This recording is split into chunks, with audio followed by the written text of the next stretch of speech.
Преди повече от 19 века римският император Марк Опий Траян превръща Сердика в същински град.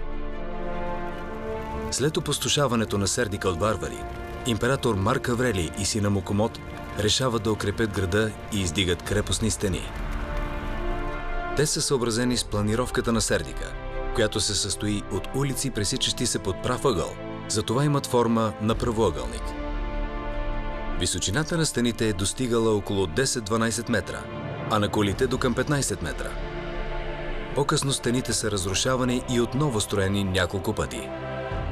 София може да се гордее не само с забележителното си минало, но и с това, че разкритите руини от античността и средновековието в една немалка степен са проучени, експонирани и интегрирани в живата тъкан на съвременния градски център. Западната порта при католическата църква Свети Йосиф. Част от трасето на Северната стена. Близо до Софийската градска баня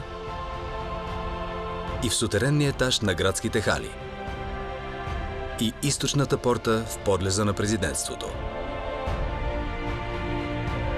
Така, софиянци и гостите на столицата имат възможност сами да стъпят на древната улица, да преминат между кулите, предпазвали входа на града, и да се пренесат в една славна епоха от нашата история.